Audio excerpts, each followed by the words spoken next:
Waalaikumsalam warahmatullahi wabarakatuh. Bismillah walhamdulillah wassalatu wassalamu ala rasulillah Sayyidina wa maulana Muhammadin abdillah wa ala alihi wa sahbihi wa man walah. Rabbi israh li sadri wa yassir li amri wa hlul 'uqdatam min lisani yafqahu qawli. Subhanaka la ilma lana illa ma 'allamtana innaka antal alimul hakim. Amma ba'du. Hadirin Jam'iyah Yasin Ar-Rahman rahmati Allah subhanahu wa ta'ala.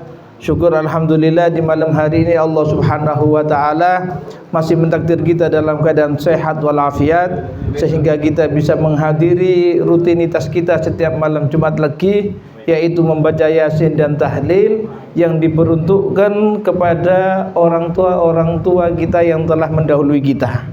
Semoga bacaan Yasin dan tahlil ini sampai kepada mereka-mereka dan menjadikan kuburan mereka kebun dari kebun surga Allah subhanahu wa ta'ala. Amin, amin ya rabbal alamin. Hadirin yang dirahmati Allah subhanahu wa ta'ala, sesuai dengan yang telah ditentukan oleh ketua kita, bahwasannya kajian di malam hari ini adalah melanjutkan daripada kajian kitab hadis yang biasa kita baca, yaitu kitab yang bernama Mukhtarul Hadis Syarif yang ditulis oleh Sayyidil Habib Umar bin Muhammad bin Salim bin Hafid bin Syekh Bakar bin Salim. Sebenarnya mendekati bulan Ramadan, oleh karena itu saya edarkan, ada edaran itu masalah sunnah-sunnah puasa. Kalau bahas itu sebenarnya lama. Terus terang itu pernah saya baca, ada di, lupa saya di pertemuan di mana, gak selesai 1 jam itu. Dari 11 atau 13? 12? 13-an ya. 13 daripada kesunahan puasa itu tidak selesai 1 jam karena kitabnya agak tebal. Tapi karena memang istiqomahnya biar tidak terbengkalai, akhirnya kita lanjutkan. Dan tadi sesuai dengan anjuran Bapak Ketua, bahwasanya pertanyaannya saja yang dibahas masalah puasa. Kita lanjut hadis yang urutannya kebetulan berada pada urutan ke-23. Qala Rasulullah sallallahu alaihi wasallam, Rasulullah sallallahu alaihi wasallam bersabda, "Dzaqa ta'mal iman man radiya billahi rabban wa bil islami dinan wa bi Muhammadin sallallahu alaihi wasallam nabiyyan wa rasulah." Rawahu Muslim. Rasulullah sallallahu alaihi wasallam bersabda, "Dzaqa ta'mal iman." Dzaqa yadzuku, dzauqon itu kata ahli bahasa, kalau dalam bahasa Indonesianya itu adalah mencicipi. Mencicipi. Jadi wong Jawa nilii. Sehingga apa? Ya kalau yang namanya nilii itu berarti diperuntukkan untuk sesuatu makanan yang ada pada mulut kita dan jumlahnya sedikit. Iku nilii. Lek sak mangkok dintekno iku duduk nilii. Iku jenenge mangan. Oleh karena itu kalau kita punya teman alon sik tak nilii. Nilii kok dintekno. Itu bukan nilii, ya itu namanya minta untuk makan. Oleh karena itu di sini dikatakan, kata Nabi Muhammad SAW, akan merasakan, akan mencicipi ta'mal iman, rasanya iman, man radiya billahi rabban, orang yang ridho Allah sebagai Tuhannya. Ketika seseorang itu mempunyai hati yang ridho bahwasanya Allah subhanahu wa ta'ala itu adalah Tuhan kita, pasti orang tersebut akan bisa merasakan nikmatnya iman. Karena yang namanya perasaan ini, merasakan ini adalah amrun wujdani. Amrun wujdani, urusan yang urusannya pakai hati. Kalau dibahasakan pakai perasaan, tidak bisa diraba. Itu yang namanya merasa. Oleh karena itu banyak orang-orang dahulu itu, para salaf, ketika membaca kitab itu mesti mereka itu memerintahkan apa? Iqra bidzauqi. Bacalah kitab dengan perasaan. Artinya baca dengan menghayati. Ketika baca bisa dengan menghayati, insya Allah bacanya akan enak didengar. Tapi kalau sudah bacanya tidak menghayati, ngalor ngidul akhirnya. Yang dengar kok gini, yang baca juga kedengarannya tidak enak. Tadi dikatakan bahwasannya orang yang merasakan nikmatnya iman itu adalah orang yang ridho Allah sebagai Tuhannya. Ketika manusia itu ridho bahwasanya Allah sebagai Tuhannya, pasti akan bisa merasakan nikmatnya iman tersebut. Apa contohnya? Ya, kalau kita kena musibah, ridho, ya Allah, aku dulu terlahir di dunia tidak punya apa-apa. Kemudian agak dewasa dan berkeluarga, ditakdir punya apa-apa. Lah kok sebagian daripada apa-apa yang aku punya ternyata harus hilang. Ya sudah, itu sudah ada catatannya. Dipikir, akhirnya sampai ngeluh. Bahkan tak banyak orang yang kadang sampai guyu dewe. Kenapa? Karena terlalu memikirkan sesuatu yang hilang darinya. Kan tak jarang, apalagi kita banyak temukan sekarang di akhir zaman. Orang putus cinta akhirnya bunuh diri itu tidak tahu. Tidak ridho kalau Allah sebagai Tuhannya. Coba dipikir, aku dulu lahir sendiri, dewasa atau sudah ketika sudah berumur baru bisa kenal dengan seorang perempuan, akhirnya dia cinta, kok kemudian perempuannya diambil orang. Ya sudah, balik no maneng. Berarti duduk jodoh nih, kata orang Jawa kan gitu. Wes seneng birang-birang tahun, ujung-ujungnya menjadi tamu undangan. Ya itu salahnya. Kenapa kok harus senang terlebih dahulu? Kalau guru-guru kami dulu mengingatkan, ojo senang dhisik. Jangan pernah cintalah kepada perempuan yang menjadi istrimu. Artinya mulailah mencintai itu setelah menikah. Pasti akan enak. Bahkan banyak di antara beliau-beliau itu menggambarkan seperti orang menanam pohon. Pohon itu kalau ditanam mulai kita masih usia SD, senang arek wedok mulai usia SD. Menikahnya setelah kuliah, pohon itu sudah tua. Berarti tinggal apanya? Tinggal tumbangnya, tinggal hancurnya, tinggal robohnya. Tapi kalau cintanya itu setelah menikah, berarti apa? Nanamnya itu mulai menikah. Sehingga apa? Setelah menikah akan tambah bagus pohonnya. Menikah tambah bagus terus, tambah besar. Akhirnya apa? Bahagianya itu akan semakin nampak. Sehingga banyak dulu beliau-beliau mengingatkan, jangan berharap bahagia orang yang merasakan bahagia setelah menikah.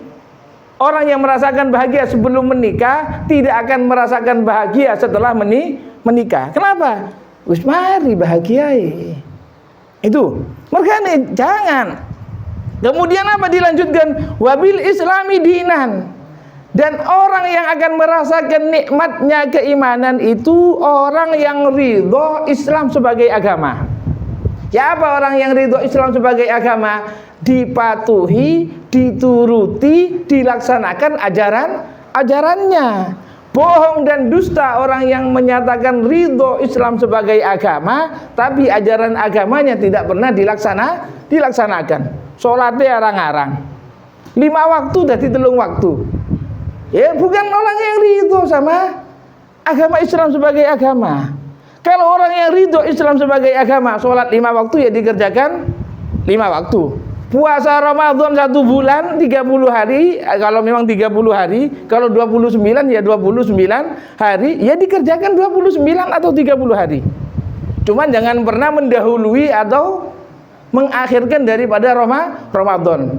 Sudah, kita sama-sama tidak tahu kapan itu Ramadan kelihatan hilalnya. Oleh karena itu kita ambil jalan yang paling enak, yang paling selamat, yang paling tidak berisiko untuk bertanggung jawab di akhirat. Apa? Ngikuti daripada keputusan Menteri Agama. Itu paling selamat tuh.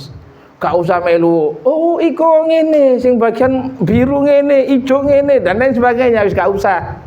Kembali kepada pemerintahan, karena itu termasuk anjuran, bahkan perintah wajib. Ketika kita menghadapi masalah dan di situ ada ulil amri yang memutuskan, maka harus untuk dituruti. Oleh karena itu jangan menang-menangan, sudah buang egonya. Oh sudah jelas kok dalilnya. Kalau tidak kelihatan berarti apa? Disuruh sempurnakan Sya'bannya 30 hari. Kalau pakai tanggal, jangankan Ramadan 2026, 3056 bisa diketemu. Pakai tanggal. Kalau pakai tanggal bisa ketemu, tapi kalau pakai hilal ya setiap bulannya dilihat. Ya apa berhasil apa enggak, kalau kelihatan baru nanti itu akan termasuk Ramadan. Kemudian hadisnya dilanjutkan, wa bi Muhammadin sallallahu alaihi wasallam nabiyyan wa rasulah. Orang yang akan merasakan nikmatnya iman itu yaitu manusia yang ridho Nabi Muhammad sebagai nabi dan rasulnya. Ya apa orang yang ridho Nabi Muhammad sebagai nabi dan rasulnya? Yaitu diikuti suri tauladannya, sirahnya dipelajari, semuanya dicocokkan untuk mengikuti Nabi Muhammad. Namun perlu kita ketahui, kita itu tidak akan bisa mungkin akan mengikuti Nabi Muhammad tanpa mengikuti mereka para ulama. Bohong dan dusta kalau ada yang ngomong kita tidak mau ikut ulama, tidak mau ikut kiai, tidak mau ikut ahli fikih, tidak mau ikut ahli lainnya, tidak mau diikuti. Yang saya mau ikuti adalah Al-Quran dan hadis. Gak iso. Kita ini akan memahami Al-Quran dan hadis tidak akan mungkin mampu sekelas kita. Kenapa? Karena syaratnya mengartikan atau mentafsiri Al-Quran itu minimal mempunyai 13 mata pelajaran ilmu yang berbeda. Telulas macam ilmu itu harus dikuasai. Sekarang satu gak kuasa kok. Kemana yang telulas? Satu tidak bisa. Di antaranya syarat yang pertama harus ngerti nemen bahasa Arab. Bahasa Arab gak mengetahui, tiba-tiba mau mengartikan Al-Quran, mau menerjemah Al-Quran, itu keliru. Oleh karena itu saya punya guru sering mengingatkan, Al-Quran itu jangan diikuti terjemahannya. Bolehlah untuk dijadikan perbandingan, tapi kalau hanya berpegang teguh kepada terjemahan, itu akan membatasi pemahaman Al-Quran. Karena terus terang, tafsir Al-Quran itu sangat banyak. Bahkan kemarin ada yang terbaru, itu saya juga sempat kepingin. Cuman ya satu alasannya yang tidak jadi dapat apa, lemarinya sudah gak cukup, uangnya juga tidak ada. Jadi ya. Itu kenapa? 40 jilid 8 juta. Kitab tebel. Itu menjelaskan daripada tafsir yang biasa dibaca oleh kiai-kiai Jawa, tafsir Jalalain. Dijelaskan tafsir Jalalain itu menjadi 40 jilid. Boleh kalau dilihat di isinya ya jelas banyak ceritanya, sebabnya dan lain sebagainya. Itu akan semakin menjelaskan daripada isi Al-Quran. Namun kalau dipahami dengan yang ada di terjemahan, seakan-akan pemahaman Al-Quran itu aja. Oleh karena itu sering guru-guru kami mengingatkan jangan berpegang teguh kepada terjemahan. Hadirin yang dirahmati Allah Subhanahu wa taala. Kata Al-Imam Nawawi radhiyallahu anhu, arti hadis ini adalah akan merasakan nikmatnya keimanan orang yang tidak mencari dalam hidupnya kecuali ridha Allah Subhanahu wa taala. Kemudian tidak melangkah kecuali yang sesuai dengan syariat Nabi Muhammad SAW, dan tidak mengikuti kecuali yang mengikuti Nabi Muhammad SAW, baru akan bisa menjadi orang yang merasakan nikmatnya iman. Kata para ulama, iman itu diibaratkan seperti madu. Tahu madu? Manis. Itu bagi orang yang sehat. Kalau madu itu terasa pahit, berarti orangnya tidak sehat. Cuma memang ada madu yang pasti pahit. Ya, ini yang bapak-bapaknya yang tahu. Insya Allah madu apa? Madu untuk dibawa pulang ke rumah ya. Ya, itu madu asli kan itu ya. Ya, itu pahit lah itu. Ya. Kembali kepada pembahasan, ya. Artinya apa? Memang di sini kata para ulama, iman itu diibaratkan seperti madu. Yang akan merasakan nikmatnya madu yaitu orang-orang yang sehat. Tapi orang yang sakit, kalau di kitabnya di sini dimisalkan seperti orang yang terkena penyakit sofrawi. Itu kalau di kamus Sofrawi itu penyakit liver. Itu tidak bisa merasakan manisnya madu. Mungkin kalau bahasa Maduranya dulu ya, saya punya tetangga itu ngomong ada orang yang memang tidak bisa merasakan manisnya madu. Itu kalau lagi sakit. Kalau di sana ya orang Madura itu ngomong pai eber dari degono ya. Iku rasae gak ono, sehingga dikasih madu pun tidak terasa. Itu orang yang sakit. Oleh karena itu kata para ulama, iman akan bertambah dan berkurang sebagaimana akan bisa merasakan pahit dan manisnya. Ketika merasakan manis pasti imannya bertambah, tapi ketika merasakan pahit berarti imannya bermasalah. Orang yang sudah merasakan nikmatnya iman akan lupa dengan segalanya. Oleh karena itu iman yang terkuat setelah Nabi Muhammad SAW yaitu imannya para sahabat. Lihat mereka dibunuh tersenyum, dibunuh lah tersenyum. Kenapa? Karena mereka ridho Allah sebagai Tuhannya, Islam sebagai agamanya, Nabi Muhammad sebagai Nabi dan Rasulnya. Sehingga mereka para sahabat sekalipun harus mati ridho, senang, gembira. Itu menunjukkan bahwasanya imannya mereka bukan cuma kata-kata, tapi sudah menjadi rasa di dalam hati mereka. Dan itu orang-orang khusus yang akan bisa merasakan daripada nikmatnya iman kepada Allah Subhanahu wa ta'ala. Hadirin yang dirahmati Allah Subhanahu wa ta'ala, dari hadis ini kata para ulama bisa diambil 3 poin. Yang pertama, ridho dengan sesuatu yang datang dari Allah Subhanahu wa ta'ala adalah sababun lil itminani. Itu adalah sebab untuk manusia itu bisa tenang. Sehingga kita rasakan sudah, kita lihat dalam diri kita, ketika ada keridhoan kepada Allah Subhanahu wa ta'ala, pasti orang tersebut akan merasa tenang. Sehingga memang repot untuk mempunyai hati yang seperti itu, sulit. Orang-orang khusus, bahkan saya punya itu saudaranya kakek. Itu rumahnya ketika dimakan rayap gak susah belas. Apa yang terdengar? Ini bukan jari, katanya, bukan katanya, saya dengar sendiri. Apa? Alhamdulillah. Waktu itu apa? Bengkura namanya. Ya, bengkurai dipangan rayap. Berarti mari ngene untuk bengkura anyar. Gak susah belas. Itu orang-orang khusus. Ya terus terang nih, saya tidak bisa ya. Ini dulu rimba. Saya tahu sendiri orangnya kalau diem itu kalau tidak baca kitab ingin raspe. Sehingga ya memang seperti itu. Dibangun rahab gak susah. Coba kalau kita omah pemain yang kait bangun, durung setahun. Ya ngeluh wis. Akhirnya dipikiri terus. Ya mantel gak guyu dhewe ae. Ya, mulai bangun durung setahun si pangan raya, akhirnya kepikiran, suwe-suwe guyu dewe. Ini yang jadi masalah nanti. Kemudian yang kedua, di sini dikatakan lil imani halawatun maknawiyah, yadzuquha ahlur ridha. Iman itu mempunyai rasa yang bersifat perasaan dari hati, yang akan bisa dirasakan oleh orang-orang yang mempunyai ridho, rasa ridho kepada Allah Subhanahu wa ta'ala. Artinya kalau orang imannya itu sudah mantap, pasti ada apapun pasti mereka akan tenang. Apalagi yakin tidak mungkin akan ada yang terjadi di atas dunia ini kecuali itu sudah ditakdirkan oleh Allah Subhanahu wa ta'ala. Semuanya. Kita mau punya rencana seperti apapun yang terjadi, pasti rencananya Allah Subhanahu wa ta'ala. Sehingga saya punya kitabnya itu ada karangan, kalau tidak salah Imam Ibn Athaillah Sakandari. Nama kitabnya At-Tanwir fi Isqatit Tadbir. Itu apa? At-Tanwir fi Isqatit Tadbir. Tanwir itu adalah penerangan hati di dalam menjatuhkan semua rencana.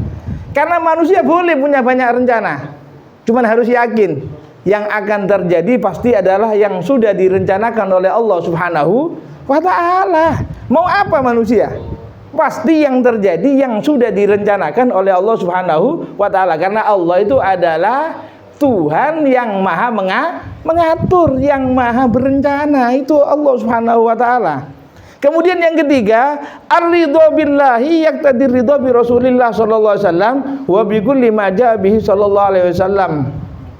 Orang yang ridho kepada Allah Subhanahu wa taala itu pasti akan menjadikan orang itu ridho kepada Nabi Muhammad sallallahu alaihi wasallam dan ridho dengan yang dibawa oleh Nabi Muhammad sallallahu alaihi wasallam. Oleh karena itu ada urutannya. Ridho dengan ajarannya Nabi menunjukkan ridho kepada Nabi.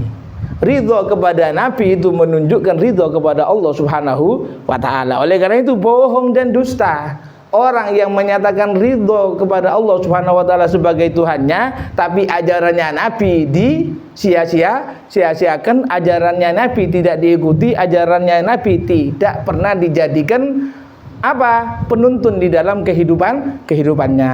Mungkin ini yang bisa saya sampaikan. Apabila ada pertanyaan monggo. Dan sebelum ditutup, saya sebagai pengisi materi di setiap kajian minta maaf yang sebesar-besarnya apabila dalam setahun kemarin ada kata-kata yang kurang berkenan, karena memang kata para ulama, man kasura kalamuhu kasura khata'uh. Orang yang banyak bicara itu adalah orang yang akan banyak salahnya. Oleh karena itu enak yang denger enak, gak punya salah. Ya, cuman yang berbicara berarti enak jadi pendengar. Sebenarnya iya. Cuman kalau semuanya mendengarkan, siapa yang mau didengar kalau tidak ada yang bicara? Kan masalah. Oleh karena itu ya siap-siap yang jadi pembicara harus siap-siap untuk menghadapi apa sekiranya tidak sampai terjadi kesalahan di dalam berbicara. Cuman tetap sebagaimana manusia, al-insan makhlukul khata' wa nisyan. Selama masih berpredikat manusia, itu sangat berpotensi besar untuk mempunyai kelupaan dan salah, itu pasti. Oleh karena itu saya pribadi minta maaf yang sebesar-besarnya apabila ada di dalam penyampaian saya itu yang kurang berkenan, mungkin bahasanya yang terlalu kasar, jangan terlalu dipikirkan karena memang saya turunan telok lemak. Ya, wallahu a'lam bishawab.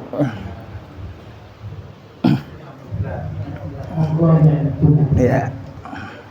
Assalamualaikum warahmatullahi wabarakatuh. Waalaikumsalam warahmatullahi wabarakatuh. Yang sunah-sunah puasa 13 ini yang semuanya sudah jelas, tapi ada poin nomor 2 tadi yang ditanyakan oleh Pak Muhajir. Berbuka sebelum sholat maghrib sekiranya tidak sampai keluar waktu sholat maghrib. Mungkin penjelasannya.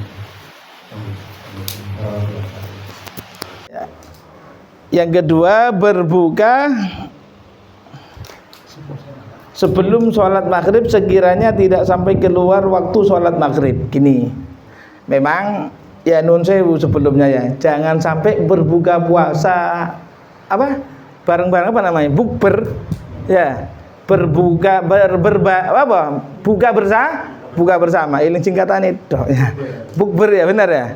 Bukber itu buka bersama, jangan sampai menjadikan kita tidak melakukan sholat maghrib. Oleh karena itu dianjurkan untuk berbuka sebelum sholat maghrib. Kita orang ini hidup di Indonesia yang memang makannya itu beda dengan beliau-beliau para sahabat dan Nabi Muhammad sallallahu alaihi wasallam. Kalau mereka 3 kurma wis cukup, wis gak buka maneng, engkok sahur.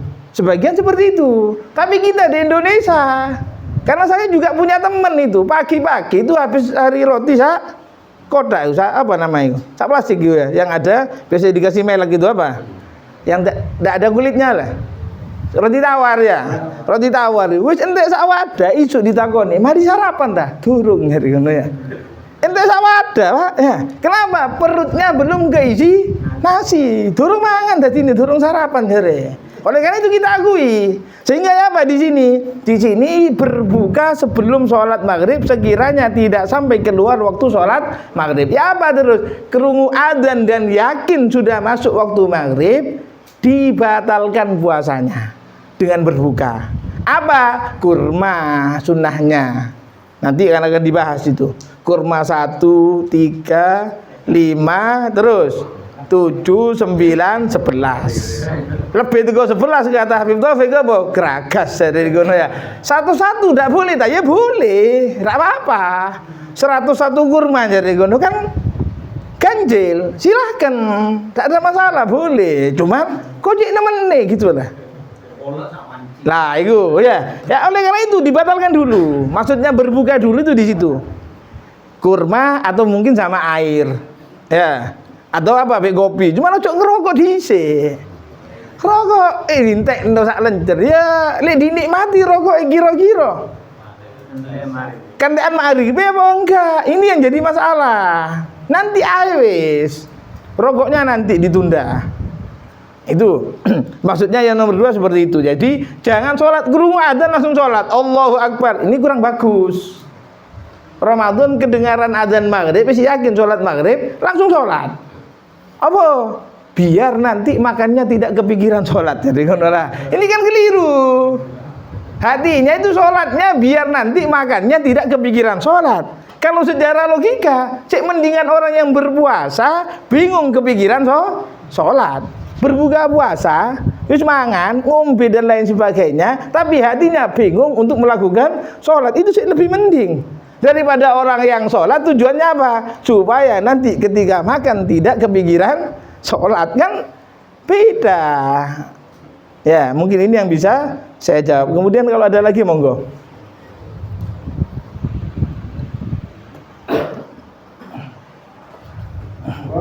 Lagi ini saya coba kebanyakan pertanyaan. Tidak sopan sih. Apakah bisa puasanya orang yang dalam pengobatan tadi suntik, kemudian mengobati mata dengan tetes mata, kemudian mengobati telinga dengan tetes telinga, artinya semuanya sengaja. Yang pertama tadi. Yang kedua, apakah orang mimpi basah itu batal pada siang hari? Ya. Yang ketiga adalah beribah kepada sesama muslim atau muslim. Itu pertanyaan dari semoga.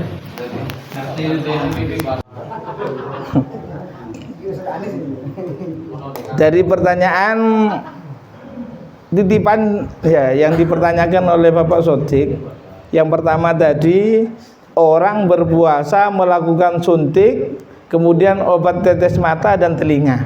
Sebenarnya kalau suntik dan tetes matanya itu sudah pasti puasanya tidak batal. Namun kalau yang tetes telinga ini ada yang menyatakan itu tembus. Sehingga ya apa? Kalau tembus berarti batal, tembus ke dalam. Yang di telinga ini tembus ke dalam, ya apa terus? Ya dipolitikis titik. Obat yang di telinganya dikerjakan di malam hari. Musuh harus ping telu sedina Ustaz iki sing cara. Ya, musuh telinga diisi ping telu budek sesuai ya. Kalau telinganya dikai obat sedina ping telu. Ini kalau telinga ada yang menyatakan memang jelas tembus ke rongga dalam, ke bagian dalam. Tapi kalau mata sama suntik jelas sudah tidak ada sangkut pautnya dengan hal membatalkan puasa. Sekalipun mungkin ketika dikasih tetes mata atau dikasih celak dan lain sebagainya terasa pahit di tenggorokan, itu gak ada masalah, tidak membatalkan puasa. Tapi kalau yang tetes telinga ini ditunda aja ya, antara setelah maghrib sampai sebelum subuh gitu aja ya untuk telinganya. Yang lain silahkan, yang matanya ditetesi atau yang suntik silahkan dikerjakan ada di siang hari. Itu yang pertama. Pertanyaan ini 3. Ini kalau 3 orang 3 lumayan. Ya.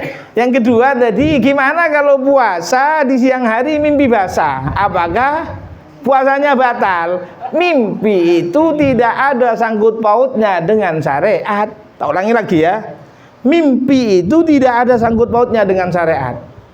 Artinya apa? Tidak bisa dijadikan landasan hukum. Kalau mimpi itu, dengan mimpi berarti kita bisa menjadikan itu adalah sebuah hukuman. Tidak bisa.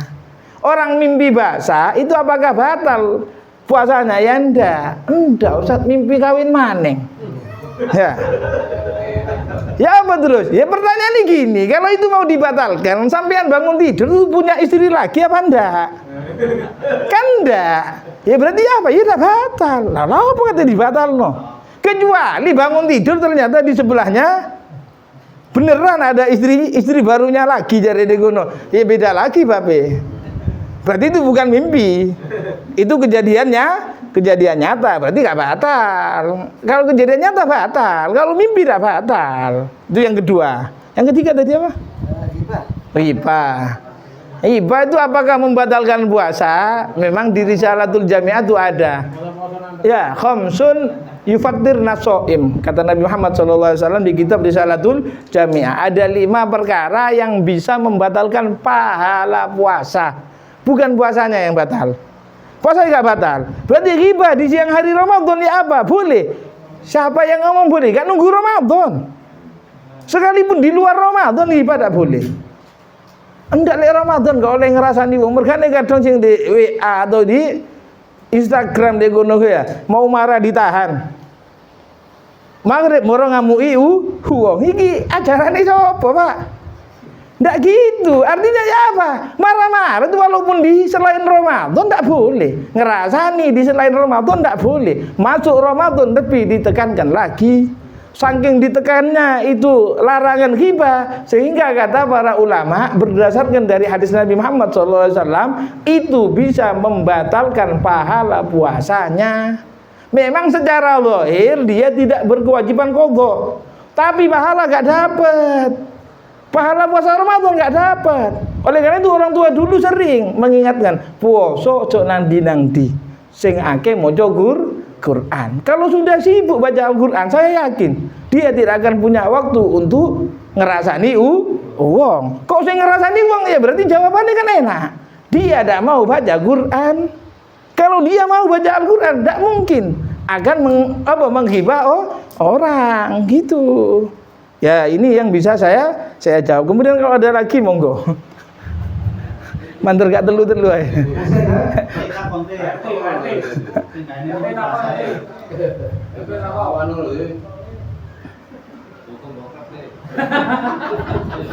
Ini sudah berapa hari lagi sudah puasa.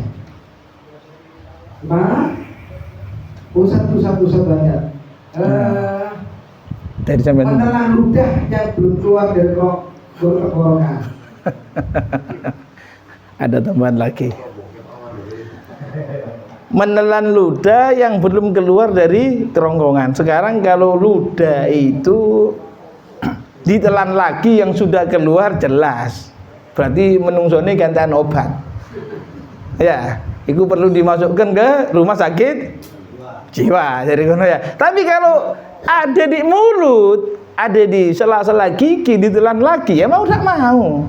Siapa yang bisa melepas ludah untuk tidak ditelan lagi? Metu ya ndak. Cuman jangan setelah keluar dilek maneng, iki yang batal. Tapi kalau selama ada di dalam mulut tidak batalkan puasa. Boleh. Cuman ndak dikelompokno banyak baru dilek. Mulai ngelak jadi ngono. Allah jadi ngono. Kok koyo ngono maneng? Ya. Kan ya apa terus ngono lah. Masuk enak dah jadi kono ya. Kalau dikelompokno, dikumpulkan dulu ludahnya oleh sak cucing di kono baru dilek maneng jadi kono di jero. Kan kurang penggawean. Kalau yang biasa manusia terjadi ya sewajarnya lah. Ada ludahnya di situ ditelan ya ada masalah, boleh. Itu tidak membatalkan puasa. Boleh-boleh saja itu ya. Mungkin ini yang bisa saya jawab. Ada lagi monggo. Satu lagi. Aku satu lagi dipastikan satu lagi. Yang kedua punya pertanyaan monggo.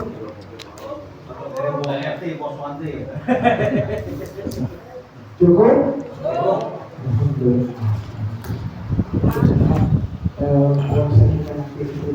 Amin amin.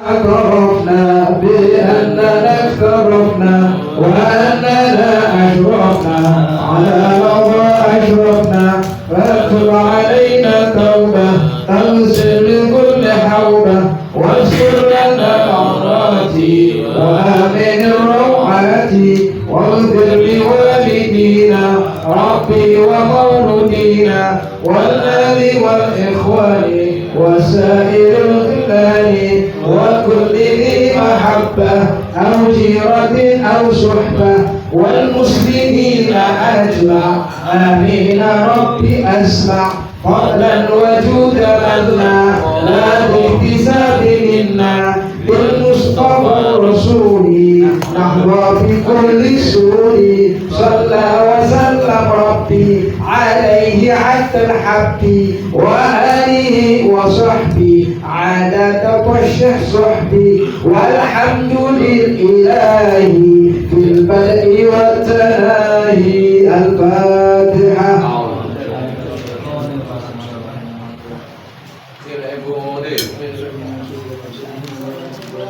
Ada madum ya itu. Mas, Apa balik deh? Kembali ya. Mau kan ngayo deh. itu kan Timbul.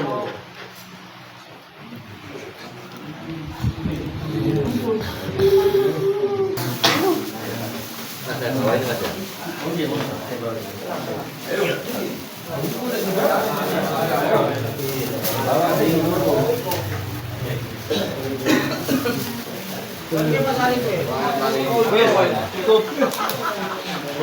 isi mbak Teh. Udan dia Andre. Awet.